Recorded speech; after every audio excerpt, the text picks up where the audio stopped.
Gilmore has been at the center of Patriots trade rumors ahead of today's headlines or deadline. And the team reportedly wants a lot in return for the star corner. According to Deanna Rossini, the Patriots want a first-round pick and a player in exchange for Gilmore. That's a little rich. How about a second-round pick? Well, he was the 2019 NFL Defensive Player of the Year. Okay. He missed the Week 8 loss to the Bills with a knee injury that he suffered during practice this week. So getting some more clarity on that, his short-term availability will probably play a role in any trade talks. Right. But he also had 20 total tackles, 2 passes defended, and 1 interception in 6 games, and has a 61 overall grade from Pro Football Focus. Yeah. The trade deadline is today at 4 p.m. Eastern. I saw him get sizzled by DK Metcalf, and now he's hurt. And I like him a lot, but I'm not giving you a first and a player.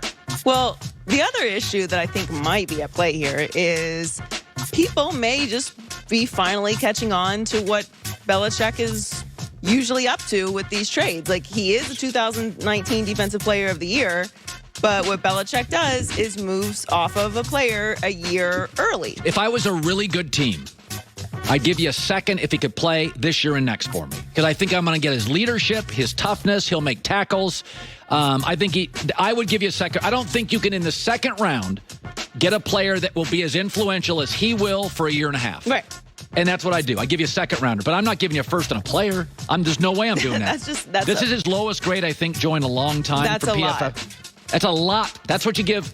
If Sam Darnold, I think, is going to get a second-round pick, and he's a quarterback, and I think a lot of GMs still like Darnold. Yes. A first and a pick is what you give for a really elite player, no injuries, elevating. That's still elevating. Yes, Yeah. you're going to get a couple more years. That's what I think it is. We've seen Belichick do this before, where we're in shock that he's moved off of a player, and then a year later, we're like, oh. Yeah, Darrell Revis. It's kind of over, yeah. So if we've picked up on it, maybe a few GMs and coaches around the league have picked up on it too. So Tua got his first win in his first NFL start, but his individual performance wasn't thrilling. That's a good word. It wasn't thrilling. It wasn't thrilling. And 8 first downs. Brian Flores is hoping to see a lot more from Tua against the Cardinals this week. He said some good plays, some bad plays, a lot of things we can get fixed. First time out, some good, some bad. Hopefully we can see some improvement next week. So Brian Flores agrees. So there's some improvement to be made from Tua. The Dolphins go to Arizona on Sunday. 5-2 Cardinals team. They'll be a 4.5-point underdog according to Fox Bet. But the Rams defense is tied for third in points allowed per game. Cardinals defense is ninth. So they're still going up against a very good defense. I was thinking about this. If you were a stand-up comic and you debuted, if you just made me laugh a couple of times in your 10-minute set, I don't expect you to be polished and refined. Your timing will be a little off. If I laugh twice, I'm like, he's got something. Maybe there was a couple nice throws by Tua. Maybe I'm being too critical. Couple nice throws, couple good laughs. Boom, you're off the stage. I should go. Good first set. He's got some talent. Maybe I'm too harsh. I think we saw Burrow be really good immediately with a very bad Cincinnati team. Yeah, very bad. And get better every week. Yeah. And then we saw Herbert come in after finding out 5 minutes before. Yeah, real good. He literally told us the story. Yeah. He just was standing there getting ready to watch the game start, and coach came over and told him he's going in. And he's looked how he's looked.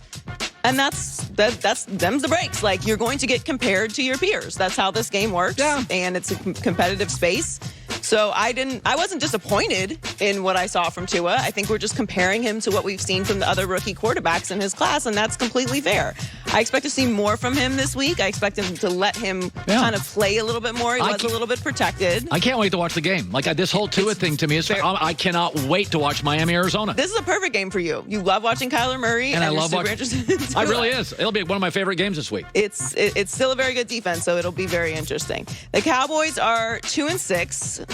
Somehow still in striking distance of the NFC East and stealing it back from Philly. Stephen Jones was asked about the team's decision not to trade Aldon Smith, and he made it clear that he thinks the Cowboys are still in the hunt for the division. Well, I just think we're in this to still fight. We're in the NFC East. It's obviously a division that's struggling right now. We just got to stay the course here.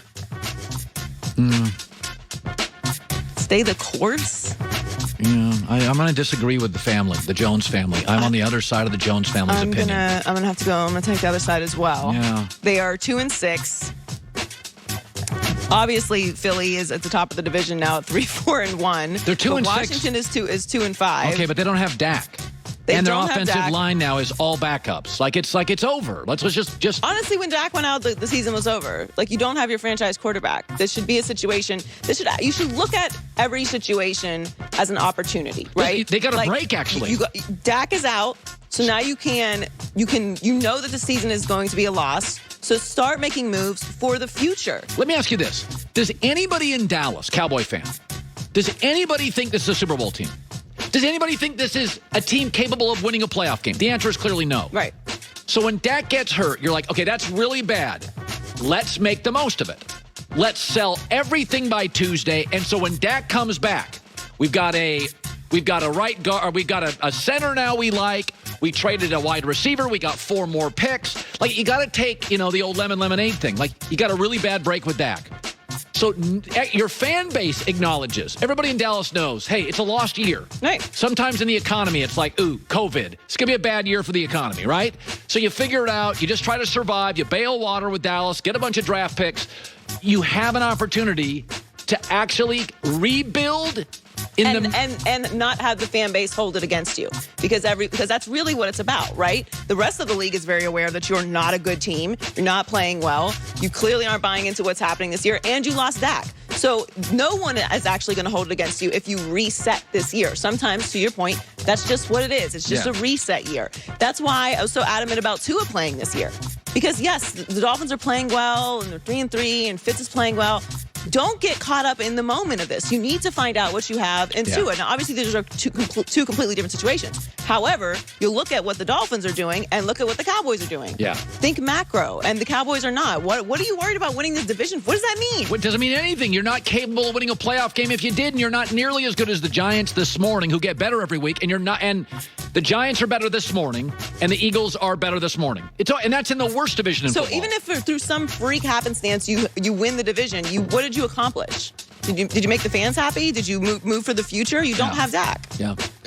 Joy Taylor with the news. Well, that's the news. And thanks for stopping by. The Herd Lie News. By the way, I saw something this morning that made me laugh. Carson Wentz.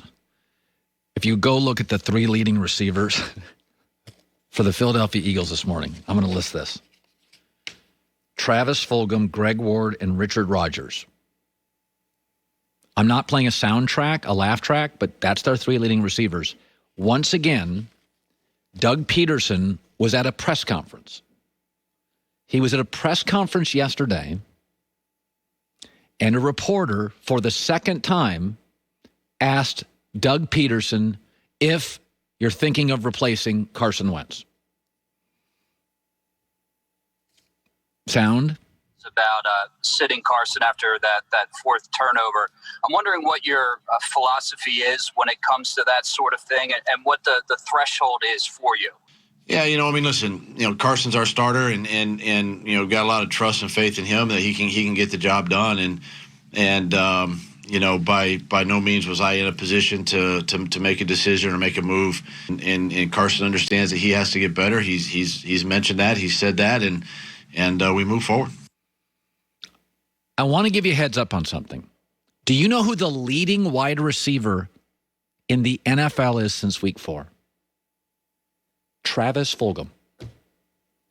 The Packers had him. The Packers need receivers.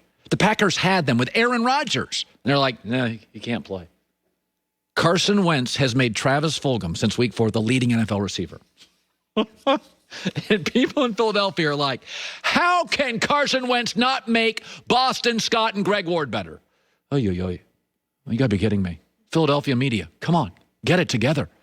All right, time to bring in my buddy, brought to you by